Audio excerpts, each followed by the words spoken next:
লিটন কুমার দাস বাংলা টাইগার্সের বোধহয় সবচেয়ে বড় উদাহরণ। যে কেউ অটো চয়েস হয় না, দিন বদলায়, কেউ সুযোগ পায়, আবার কারো সুযোগ হাতছাড়া হয়ে যায় ভাগ্যের পরিক্রমায়, পারফরমেন্সের বেহাল দশায়।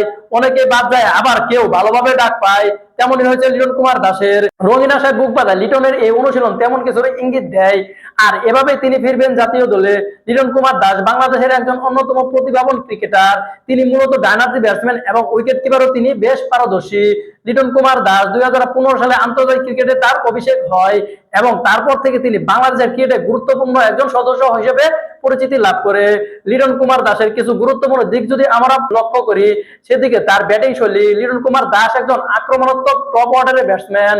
তার ব্যাটিং এর ধরন এবং টাইমিং অত্যন্ত গুরুত্বপূর্ণ এবং চমৎকার, যা তাকে বাংলাদেশের অন্যতম স্টাইলিশ ব্যাটসম্যান হিসেবে বানিয়েছে। লিটন কুমার দাসের উল্লেখযোগ্য ইনিংস: 2019 সালে বিশ্বকাপে ওয়েস্ট ইন্ডিজের বিপক্ষে তার 94 রানের ইনিংস এবং 2022 সালে এশিয়া কাপে ভারতের বিপক্ষে 121 রানের দুর্দান্ত ইনিংস তার ক্যারিয়ারের সর্বোচ্চ ইনিংস এবং তার সেরা মুহূর্ত। লিটন কুমার দাস ব্যাটিং এর পাশাপাশি উইকেট কিপারও বেশ পারদর্শী।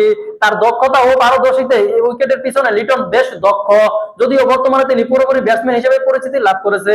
তার নেতৃত্ব লিটন কুমার দাসের মাঝে মধ্যে বাংলাদেশ দলের নেতৃত্ব নিয়েছেন এবং বেশ দুর্দান্ত পারফরমেন্স করেছেন।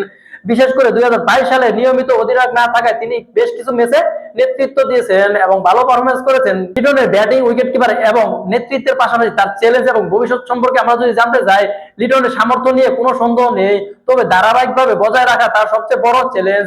ফর্মের উঠানামার কারণে তিনি কখনো কখনো সমালোচনীয় হয়েছে, তবে সাম্প্রতি সময়ে তিনি পরিণত ব্যাটসম্যান হিসেবে নিজেকে গড়ে তুলেছেন এবং সাম্প্রতি তিনি ছন্দে নেই এবং যার কারণে তিনি আইসিসি চ্যাম্পিয়নশিপ 2025 আসরে স্কোয়াড থেকে ছিটকে গেছে এবং তিনি রীতিমতো তিনি অনুসরণ করে যাচ্ছে আবারও জাতীয় দলে ফেরার জন্য। তবে কি লিটন কুমার দাস আবারও জাতীয় দলে ফিরছেন? জানাবেন কমেন্ট বক্সে।